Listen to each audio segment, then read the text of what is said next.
Lecture du livre du Deutéronome. Moïse disait au peuple : « Écoute la voix du Seigneur ton Dieu, en observant ses commandements et ses décrets inscrits dans ce livre de la loi. Et reviens au Seigneur ton Dieu de tout ton cœur et de toute ton âme. Car cette loi que je te prescris aujourd'hui n'est pas au-dessus de tes forces, ni hors de ton atteinte.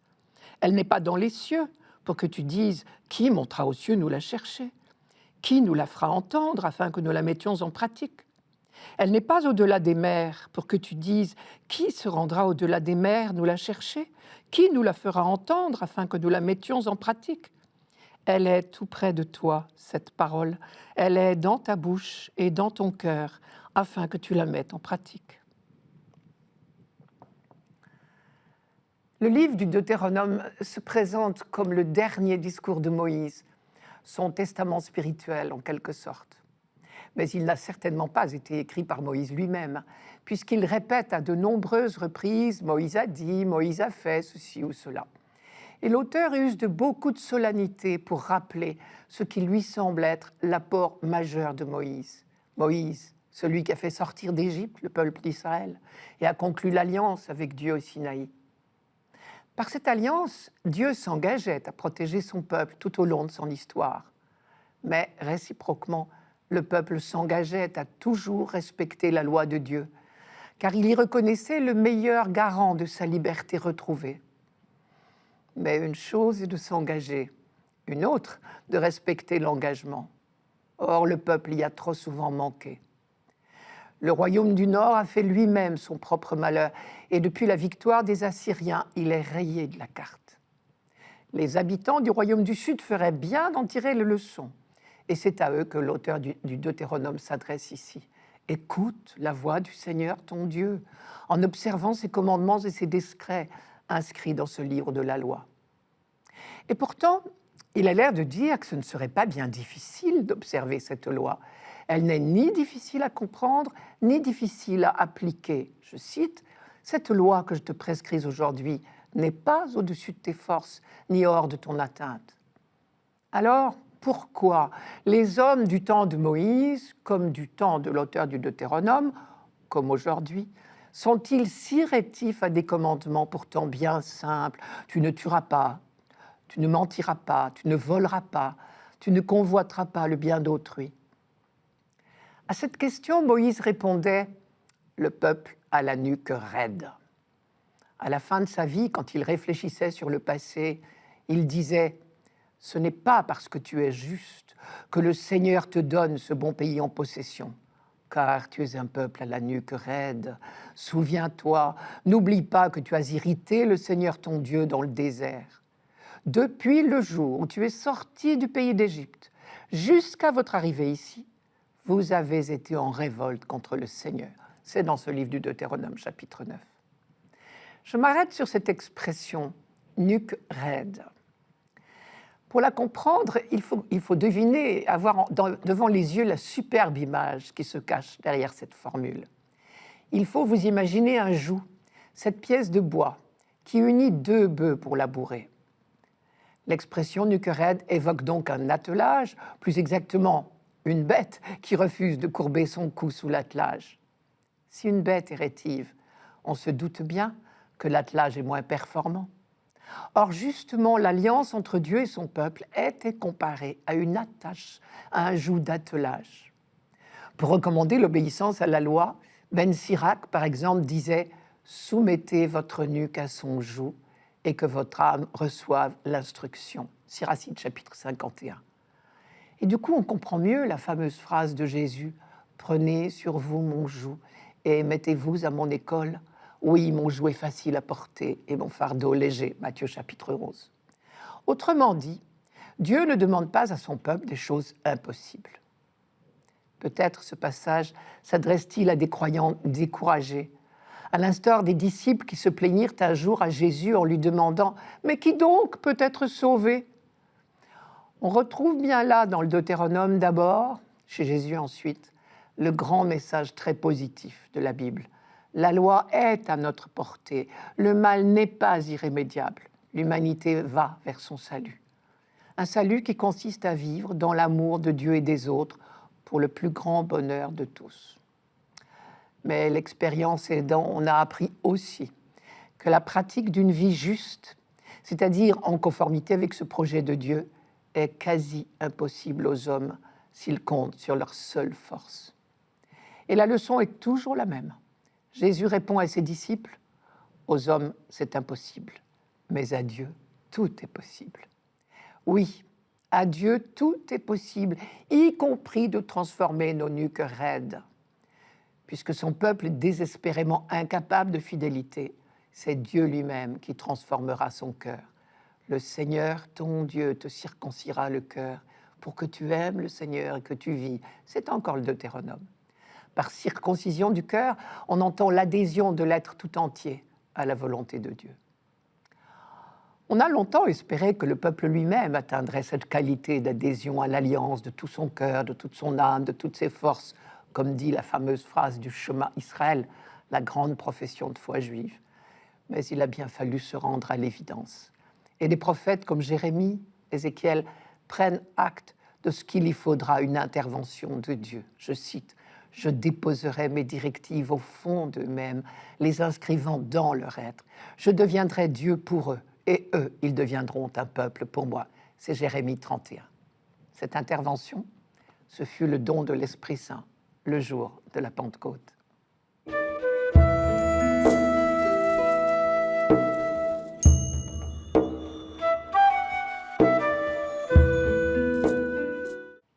Psaume 18.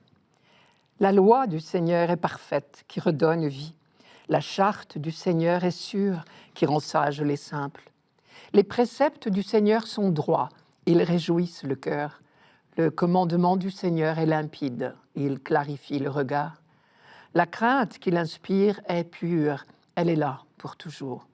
Les décisions du Seigneur sont justes et vraiment équitables, plus désirables que l'or, qu'une masse d'or fin, plus savoureuse que le miel qui coule des rayons.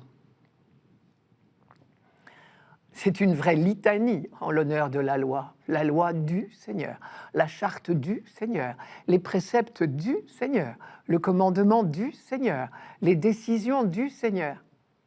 En réalité, il n'est question que de Dieu, celui qui a révélé son nom à Moïse, le Seigneur, celui qui a choisi ce peuple parmi tous les peuples de la terre et l'a libéré, celui qui a proposé à ce peuple son alliance pour l'accompagner dans toute son existence, celui enfin qui poursuit son œuvre de libération en proposant sa loi. Il ne faut jamais oublier qu'avant toute autre chose, le peuple juif a d'abord expérimenté la libération apportée par son Dieu. Et les commandements sont dans la droite ligne de la sortie d'Égypte. Ils sont une entreprise de libération. Dieu a fait sortir, c'est l'expression consacrée, son peuple des chaînes de l'esclavage. Il le fera sortir de toutes les autres chaînes qui l'empêchent l'homme d'être heureux. C'est cela, l'alliance éternelle. L'Exode était route vers la terre promise. L'obéissance à la loi est cheminement vers la véritable terre promise, la patrie future de l'humanité. Le livre du Deutéronome y insiste à plusieurs reprises. Je cite, « Puisses-tu écouter, Israël, garder et pratiquer ce qui te rendra heureux. » À quoi notre psaume répond en écho, « Les préceptes du Seigneur sont droits, ils réjouissent le cœur. » La grande certitude qu'ont acquise les hommes de la Bible, c'est que Dieu veut l'homme heureux et il lui en donne le moyen, un moyen bien simple. Il suffit d'écouter la parole de Dieu inscrite dans la loi. Le chemin est balisé, les commandements sont comme des poteaux indicateurs sur le bord de la route pour alerter notre regard sur un danger éventuel.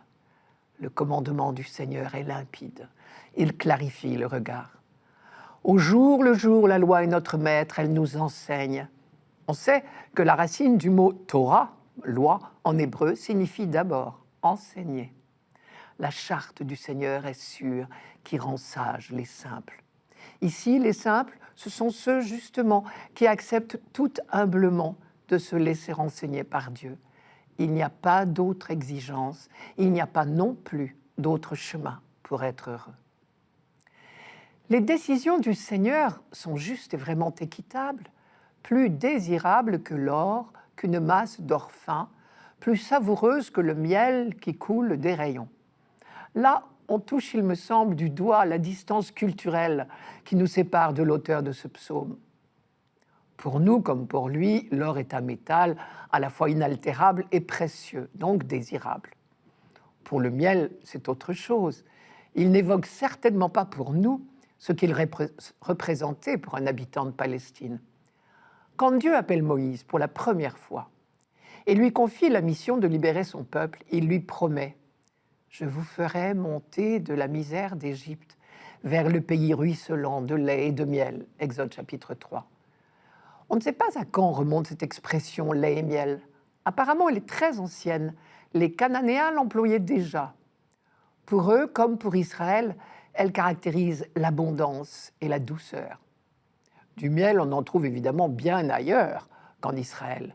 Le goût sucré des gâteaux de miel est apprécié dans de nombreux pays. On en trouve même dans le désert. La preuve, c'est que Jean-Baptiste se nourrissait de miel sauvage, comme dit Matthieu.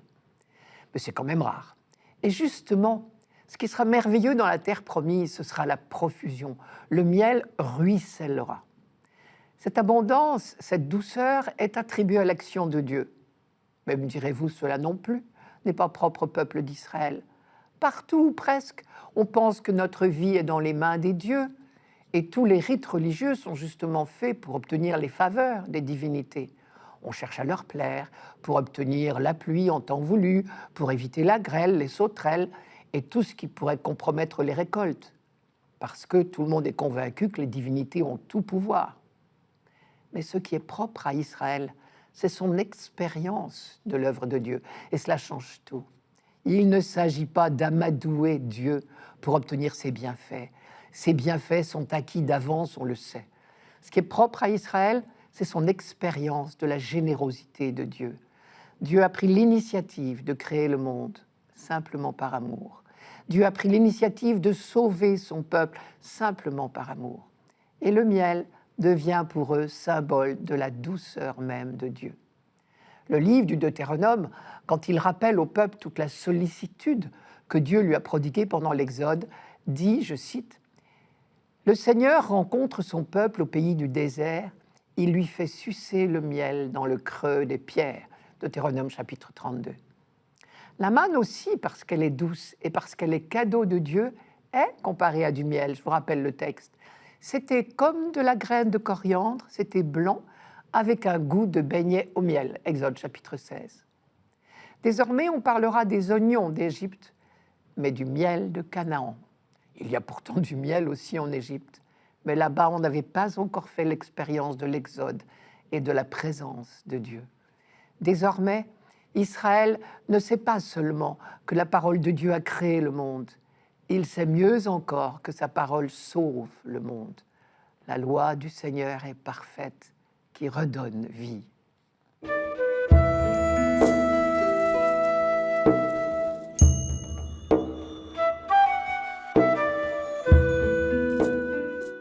Lecture de la lettre de saint Paul apôtre aux Colossiens. Le Christ Jésus est l'image du Dieu invisible, le premier-né avant toute créature. En lui, tout fut créé dans le ciel et sur la terre. Les êtres visibles et invisibles, puissance, principauté, souveraineté, domination, tout est créé par lui et pour lui. Il est avant toute chose et tout subsiste en lui. Il est aussi la tête du corps, la tête de l'Église. C'est lui le commencement, le premier-né d'entre les morts, afin qu'il ait en tout la primauté. Car Dieu a jugé bon qu'habite en lui toute plénitude, et que tout, par le Christ, lui soit enfin réconcilié, faisant la paix par le sang de sa croix, la paix pour tous les êtres sur la terre et dans le ciel. Je commence par la dernière phrase, qui est peut-être pour nous la plus difficile. Dieu a jugé bon que tout, par le Christ, lui soit enfin réconcilié, faisant la paix par le sang de sa croix. Paul, ici, compare la mort du Christ à un sacrifice comme on en offrait habituellement au temple de Jérusalem. Et il existait en particulier des sacrifices qu'on appelait sacrifices de paix. Paul pourtant sait bien que ceux qui ont condamné Jésus n'avaient aucunement l'intention d'offrir un sacrifice. Tout d'abord parce que les sacrifices humains n'existaient plus en Israël depuis fort longtemps. Ensuite parce que Jésus a été condamné à mort comme un malfaiteur et exécuté hors de la ville de Jérusalem. Mais Paul contemple une chose inouïe. Dans sa grâce, Dieu a transformé l'horrible passion infligée à son Fils par les hommes en œuvre de paix. On pourrait dire, Dieu a bien voulu tout réconcilier par le Christ en faisant la paix par le sang de sa croix. Pour le dire autrement, c'est la haine des hommes qui tue le Christ, mais par un mystérieux retournement, parce que Dieu accomplit cette œuvre de grâce, ce paroxysme de haine des hommes est transformé en un instrument de réconciliation, de pacification. Et pourquoi sommes-nous réconciliés ? Parce qu'enfin, nous connaissons Dieu tel qu'il est vraiment, pur amour et pardon, bien loin du Dieu punisseur que nous imaginons parfois. Et cette découverte peut transformer nos cœurs de pierre en cœurs de chair, je reprends ici l'expression d'Ézéchiel, si nous laissons l'Esprit du Christ envahir nos cœurs. Dans cette lettre aux Colossiens, nous lisons la même méditation que développe également Saint Jean et qui est inspirée par Zacharie. De la part de Dieu, le prophète Zacharie annonçait « En ce jour-là, je répandrai sur la maison de David et sur les habitants de Jérusalem un esprit qui fera naître en eux bonté et supplication. Ils lèveront les yeux vers celui qu'ils ont transpercé. Ils pleureront sur lui. » C'est Zacharie chapitre 12, verset 10. En d'autres termes, c'est Dieu qui nous inspire de contempler la croix. Et de cette contemplation peut naître notre conversion, notre réconciliation. Et Paul nous invite donc à cette même contemplation. En levant les yeux vers le transpercé, comme dit Zacharie, nous découvrons en Jésus l'homme juste par excellence, l'homme parfait tel que Dieu l'a voulu. Dans le projet créateur de Dieu, l'homme est créé à son image et à sa ressemblance. La vocation de tout homme, c'est donc d'être l'image de Dieu. Or, le Christ est l'exemplaire parfait, si l'on ose dire. Il est véritablement l'homme à l'image de Dieu. En contemplant le Christ, nous contemplons l'homme tel que Dieu l'a voulu. Il est l'image du Dieu invisible, dit Paul. Voici l'homme ecce homo, dit Pilate à la foule, sans se douter de la profondeur de cette déclaration. Et c'est pour cela que Paul peut parler de plénitude au sens d'accomplissement. Dieu a jugé bon qu'habite en lui toute plénitude. Je reprends le début du texte. Le Christ Jésus est l'image du Dieu invisible, le premier-né avant toute créature. En lui, tout fut créé dans le ciel et sur la terre, les êtres visibles et invisibles. Tout est créé par lui et pour lui. Mais Paul va encore plus loin. En Jésus, nous contemplons également Dieu lui-même. Dans l'expression « image du Dieu invisible », appliquée à Jésus-Christ, il ne faut pas minimiser le mot « image », il faut l'entendre au sens fort. En Jésus-Christ, Dieu se donne à voir.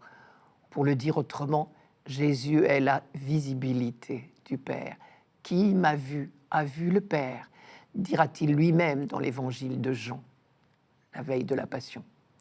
Un peu plus bas, dans cette même lettre aux Colossiens, Paul dit encore « En Christ habite toute la plénitude de la divinité ». Et donc, le Christ Jésus réunit en lui la plénitude de la créature et la plénitude de Dieu. Il est à la fois homme et Dieu.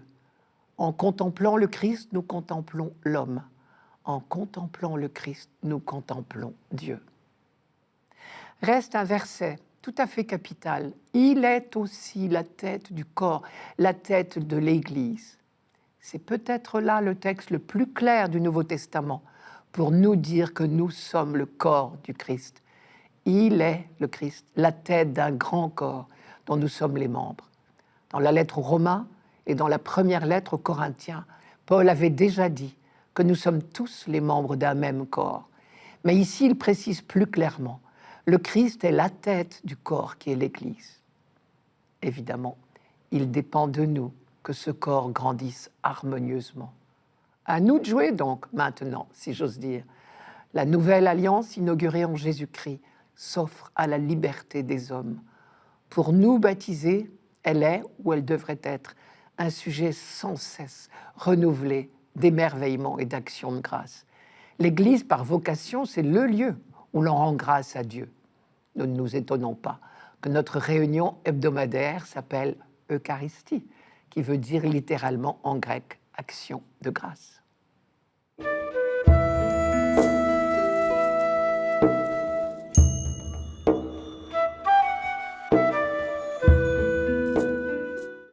Évangile de Jésus-Christ selon saint Luc. En ce temps-là, voici qu'un docteur de la loi se leva et mit Jésus à l'épreuve en disant « Maître, que dois-je faire pour avoir en héritage la vie éternelle ?» Jésus lui demanda « Dans la loi, qu'y a-t-il d'écrit et comment lis-tu » L'autre répondit « Tu aimeras le Seigneur ton Dieu de tout ton cœur, de toute ton âme, de toute ta force et de toute ton intelligence, et ton prochain comme toi-même. » Jésus lui dit « Tu as répondu correctement. Fais ainsi et tu vivras. » Mais lui, voulant se justifier, dit à Jésus, « Et qui est mon prochain ?» Jésus reprit la parole. Un homme descendait de Jérusalem à Jéricho, et il tomba sur des bandits. Ceux-ci, après l'avoir dépouillé et roué de coups, s'en allèrent, le laissant à moitié mort. Par hasard, un prêtre descendait par ce chemin. Il le vit et passa de l'autre côté. De même, un lévite arriva à cet endroit. Il le vit et passa de l'autre côté. Mais un Samaritain qui était en route arriva près de lui. Il le vit et fut saisi de compassion. Il s'approcha et pansa ses blessures en y versant de l'huile et du vin. Puis il le chargea sur sa propre monture, le conduisit dans une auberge et prit soin de lui. Le lendemain, il sortit 2 pièces d'argent et les donna à l'aubergiste en lui disant « Prends soin de lui, tout ce que tu auras dépensé en plus, je te le rendrai quand je repasserai. » Lequel des 3, à ton avis, a été le prochain de l'homme tombé aux mains des bandits ? Le docteur de la loi répondit « Celui qui a fait preuve de pitié envers lui. » Jésus lui dit « Va, et toi aussi, fais de même. » Un homme est donc tombé aux mains de brigands, qui l'ont dépouillé et laissé pour mort. À son malheur physique et moral s'ajoute pour lui une exclusion d'ordre religieux. Touché par des impurs, les brigands, il a contracté lui aussi une impureté. Et c'est probablement l'une des raisons de l'indifférence apparente, voire de la répulsion qu'éprouvent à sa vision le prêtre et le lévite, car ils sont soucieux de préserver leur intégrité rituelle. Le Samaritain, bien sûr, ne va pas avoir de scrupules de ce genre. Cette parabole du bon Samaritain fait penser à la parole du prophète Osée. C'est la miséricorde que je veux, et non les sacrifices. Et la connaissance de Dieu, je la préfère aux holocaustes. La connaissance de Dieu, parlons-en. Quand Jésus avait posé la question, « Dans la loi, qu'y a-t-il d'écrit? Que lis-tu » Le docteur de la loi avait récité avec enthousiasme « Tu aimeras le Seigneur ton Dieu de tout ton cœur, de toute ton âme, de toute ta force, de tout ton esprit, et ton prochain comme toi-même. » Et Jésus lui avait dit « Tu as bien répondu. » Car la seule chose qui compte, on le savait déjà en Israël, c'est la fidélité à ce double amour. Le fin mot de cette connaissance que nous révèle la Bible, Ancien et Nouveau Testament confondus, c'est que Dieu est miséricordieux. Littéralement en hébreu, ses entrailles vibrent. Or, nous dit le récit de Luc, quand le Samaritain vit l'homme blessé, il fut saisi de pitié, en grec, ému aux entrailles. Luc emploie exactement la même expression pour décrire l'émotion du père au retour du fils prodigue. Ce sera au chapitre 15 de Luc. Et pourtant, le voyageur miséricordieux de la parabole n'est aux yeux des Juifs qu'un Samaritain, c'est-à-dire ce qu'il y a de moins recommandable, car Samaritains et Juifs étaient normalement ennemis. Les Juifs méprisaient les Samaritains, qu'ils considéraient comme hérétiques. Et les Samaritains, de leur côté, ne pardonnaient pas aux Juifs d'avoir détruit leur sanctuaire du mont Garizim en 129 avant Jésus-Christ. Et c'est cet homme méprisé qui est déclaré par Jésus plus proche de Dieu que les dignitaires et les servants du temple, le prêtre et le lévite qui sont passés à côté du blessé sans s'arrêter. Cette émotion jusqu'aux entrailles, tout le contraire de la dureté des cœurs de pierre dont parlait Ézéchiel, nous dit que le Samaritain, ce mécréant aux yeux des Judéens, est capable d'être l'image de Dieu. Jésus propose donc ici un renversement de perspective. À la question « Qui est mon prochain ?», il ne répond pas comme on s'y attendrait, en traçant le cercle de ceux que nous devons considérer comme notre prochain. Car un cercle, aussi large soit-il, pose une limite. Et Jésus refuse de donner une définition. Dans définition, il y a le mot latin, finis, limite. Il en fait une affaire de cœur et non d'intellect. Et à ce propos, gare au vocabulaire. À lui seul, le mot prochain laisse entendre qu'il y a des lointains. Et alors, si on demande à Jésus « Qui donc est mon prochain ?», il nous répond « C'est à toi de décider jusqu'où tu acceptes de te faire proche. » Et si l'on se pose la question « Pourquoi le Samaritain nous est-il donné en exemple ?» La réponse est toute simple « Parce qu'il est capable d'être saisi de pitié. » À nous aussi, Jésus nous dit « Va, et toi aussi, fais de même. » Sous-entendu, ce n'est pas facultatif. « Fais ainsi et tu auras la vie », avait-il dit à son interlocuteur un peu avant. Luc répète souvent cette exigence de cohérence entre la parole et les actes. C'est bien beau de parler comme un livre, et c'est le cas du docteur de la loi ici, mais cela ne suffit pas. Ma mère et mes frères, disait Jésus, ce sont ceux qui écoutent la parole de Dieu et qui la mettent en pratique. Et là, notre capacité d'inventer est sollicitée. Si les dimensions du cercle de notre prochain dépendent de notre bon vouloir, si les considérations de catégorie sociale et de convenance doivent céder le pas à la pitié, ce qui semble bien être la leçon de cette parabole, alors il ne nous reste plus qu'à inventer l'amour sans frontières.